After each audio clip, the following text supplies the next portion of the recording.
بن عباس رضی اللہ تعالی عنہ کی علم کی جستجو۔ حضرت عبداللہ بن عباس کا شمار ان عظیم صحابہ کرام میں ہوتا ہے جنہوں نے اسلام کے علم اور فہم کو عام کرنے میں نمایاں کردار ادا کیا۔ آپ کو ترجمان القرآن اور حبر الامت کے القابات سے نوازا گیا۔ ان کی زندگی علم کی محبت اور جستجو کا ایک خوبصورت نمونہ ہے۔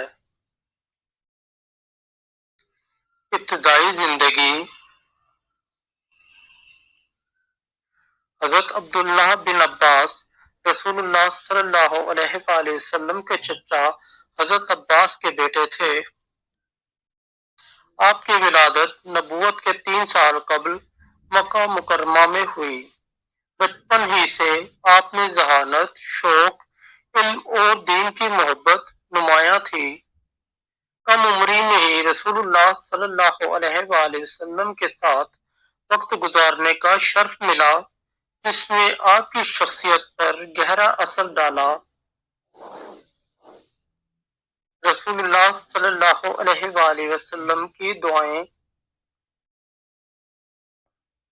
حضرت عبداللہ بن عباس کو رسول اللہ صلی اللہ علیہ وآلہ وسلم کی خاص محبت حاصل تھی۔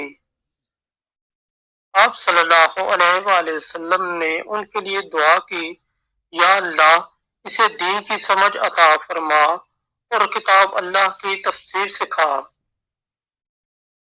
یہ دعا ان کی زندگی کا محور بن گئی اور آپ نے علم کی طلب میں اپنی تمام تر توانائیاں صرف کر دیں۔ علم کی جستجو۔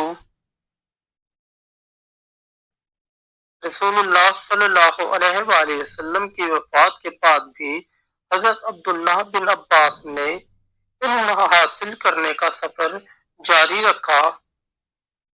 ایک واقعہ بیان کیا جاتا ہے کہ انہوں نے ایک مسئلہ جاننے کے لیے ایک صحابی کے دروازے پر جا کر انتظار کیا، حالانکہ وہ وقت دوپہر کی گرمی کا تھا۔ صحابی نے جب یہ دیکھا تو حیرت سے پوچھا، عبداللہ آپ مجھے بلانے کیوں نہیں آئے؟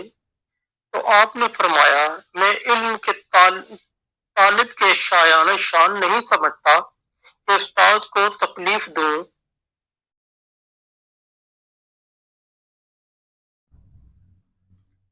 قرآن اور تفسیر میں مہارت۔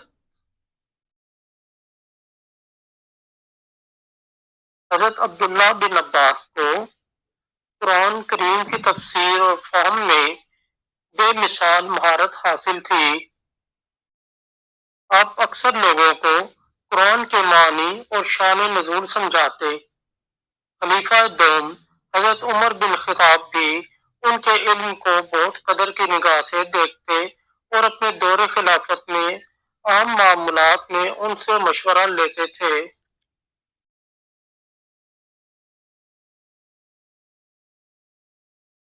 تقویٰ اور عبادت۔ حضرت عبداللہ بن عباس صرف علم کے میدان میں ہی نمایاں نہ تھے، بلکہ تقویٰ اور عبادت میں بھی ممتاز تھے۔ آپ کی راتیں قیام اللیل میں گزرتی اور دن دین کی خدمت اور تعلیم میں۔ زندگی کا پیغام۔ حضرت عبداللہ بن عباس کی زندگی ہمیں یہ سکھاتی ہے کہ علم دین کا حصول اللہ کی نعمت ہے اور یہ وہ راستہ ہے جو انسان کو اللہ کے قریب لے جاتا ہے۔ ان کی جستجو، عاجزی اور اخلاص آج کے دور کے لیے ایک روشن مثال ہے۔